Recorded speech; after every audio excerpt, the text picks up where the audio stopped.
நம்ம தளபதிக்காக ஒரு சாங் எல்லாரும் ரிக்வெஸ்ட் பண்ணிருக்காங்க.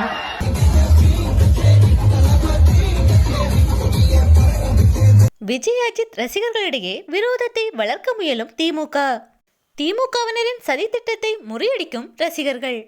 தமிழ்நாட்டின் இளைஞர்கள் படை கிட்டத்தட்ட 2 நடிகர்களுக்கு தான் ரசிகர்களாக இருக்கின்றனர். ஒன்று விஜய், இன்னொன்று அஜித். தலைவர் விஜய் அரசியலில் களமிறங்கிய பிறகு மாபெரும் இளைஞர்கள் படையே அவருக்கு ஆதரவாக துணை நிற்கிறது. விஜய்க்கு பின்னால் செல்லும் இளைஞர்கள் படையை பார்த்து ஆளும் கட்சி மிரண்டு போயிருக்கிறது என்பதுதான் உண்மை. இதனால் விஜய் ரசிகர்களுக்கும் அஜித் ரசிகர்களுக்கும் இடையே சண்டை மூட்டி விஜய்க்கு ஆதரவு கொடுக்கும் இளைஞர்களின் எண்ணிக்கையை குறைக்க முயல்கிறது திமுக. ஆனால் திமுகவின் சூழ்ச்சிகள் எதுவும் தளபதி ரசிகர்களிடையே எடுபடவில்லை. அவர்கள் ஒற்றுமையாகத்தான் இருக்கின்றனர் என்று அவ்வப்போது நிரூபித்து காட்டுகின்றனர். அந்த வகையில்தான் தற்போதும் ஒரு நிகழ்வு அரங்கேறியுள்ளது.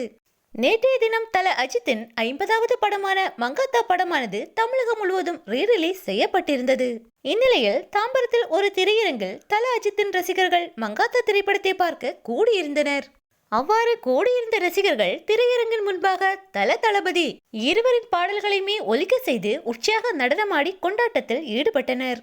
பொங்கலுக்காக ரிலீஸ் ஆகாத நம்ம தளபதிக்காக ஒரு பாடல் என கூறி தளபதி கச்சேரி பாடலை திரையரங்கு முன்பு ஒலிக்க செய்து உற்சாகமாக நடனமாடினர்.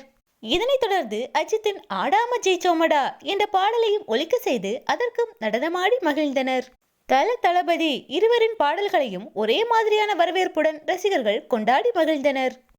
தளபதி ரசிகர்களை ஒருபோதும் பிரிக்க முடியாது என்பதை தற்போது ஒருமுறை கூட நிரூபித்து காட்டியுள்ளனர்.